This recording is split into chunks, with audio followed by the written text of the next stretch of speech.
আজি আমি ধুবুৰী জিলাৰ কৃষক মুক্তি সংগ্ৰাম সমিতি আৰু ছাত্ৰ মুক্তি সংগ্ৰাম সমিতি ৰাজ্যসভাৰ সাংসদ সুশান্ত ত্ৰিবেদীৰ আমি প্ৰতিনিধি দাগৰিলোঁ আৰু অমিত শ্বাহ যে আপোনালোকে ইতিমধ্যে জ্ঞাত যে সৰ্বত্ৰ চৰ্চা হৈছে অসমৰ ধুবুৰী জিলাত মিনি বাংলাদেশী বুলি আখ্যা দিছে। এই কাৰ্যক আমি ধুবুৰী জিলা ছাত্ৰ মুক্তি সংগ্ৰাম সমিতি আৰু কৃষক মুক্তি সংগ্ৰাম সমিতি তীব্ৰ ভাষাৰে গৰিহণা দিছোঁ।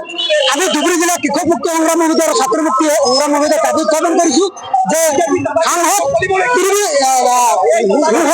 সুধাংশু ত্ৰিবেদীৰ যি ৰাজ্যসভাৰ পদ আছে ৰাজ্যসভাৰ পদ কি কৰিব লাগে, খাৰজ কৰিব লাগে। আচলতে বিজেপি চৰকাৰে দাদাগিৰি আৰম্ভ কৰিছে। আমি ধুবুৰী জিলা কৃষক মুক্তি সংগ্ৰাম সমিতি আৰু ছাত্ৰ মুক্তি সংগ্ৰাম সমিতি বিজেপিৰ যি দাদাগিৰি, এই দাদাগিৰি আমি কেতিয়াও সহ্য নকৰোঁ। ভাৰতবৰ্ষ অসম হ'ল এখন অংগৰাজ্য, গতিকে সংবিধানৰ গাড়ীত থাকি সংবিধানৰ কথা কৈ শপত বাক্য গ্ৰহণ কৰি সংবিধানৰ নীতিৰ বিৰুদ্ধে যি কথা কৈছে এই কাৰ্যক আমি তীব্ৰ ভাষাৰে গৰিহণা দিছোঁ। আমি অনতিবিলম্বে ধুবুৰী জিলা কৃষক মুক্তি সংগ্ৰাম সমিতি আৰু ছাত্ৰ মুক্তি সংগ্ৰাম সমিতিয়ে দাবী উত্থাপন কৰিছোঁ। সুধাংশু ত্ৰিবেদী আৰু বিজেপি চৰকাৰে অনতিবিলম্বে কি কৰিব লাগে, ক্ষমা খুজিব লাগে।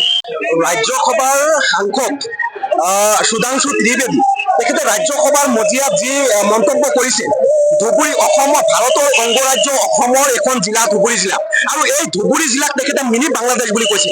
তেখেতৰ এই মন্তব্যক আমি গৰিহণা দিছোঁ আৰু ধিক্কাৰ জনাইছোঁ, আৰু অতি শীঘ্ৰে সুধাংশু ত্ৰিবেদী আৰু বিজেপিয়ে এই বক্তব্যৰ কাৰণে ক্ষমা খুজিব লাগে। অন্যথাই ধুবুৰী জিলাত ব্যাপক ৰূপত গণতান্ত্ৰিক পদ্ধতিত আন্দোলন হ'ব। আজি সুধাংশু ত্ৰিবেদীয়ে ধুবুৰী জিলাক মিনি বাংলাদেশ বুলি ক'বলৈ তেখেতে সাহস কোনে পালে? সাহস ক'ত পালে? তেখেতক এই অধিকাৰ কোনে দিলে? আজি ভাৰতৰ সংবিধান তেওঁলোকে পঢ়া নাই নেকি? আজি তেওঁলোকে RSSৰ সংবিধান পঢ়ি তেওঁলোকৰ মূৰত আচলতে মামৰে কৰিছে, যাৰ কাৰণে এনেকুৱা ধৰণৰ মন্তব্য তেওঁলোকে কৰিছে। আমি সকীয়াই দিছোঁ এনেকুৱা ধৰণৰ মন্তব্য দ্বিতীয়বাৰ যাতে বিজেপি দলৰ কোনো নেতাই যাতে নকৰে, অন্যথাই ধুবুৰী জিলাত যি আন্দোলন গঢ় লৈ উঠিব ইয়াক কিন্তু ভয়াৱহ ৰূপত কিন্তু গণতান্ত্ৰিক আন্দোলন হ'ব। যিকোনো খবৰৰ বাবে যোগাযোগ কৰক 7099017330 লগতে 7099017110 নম্বৰত।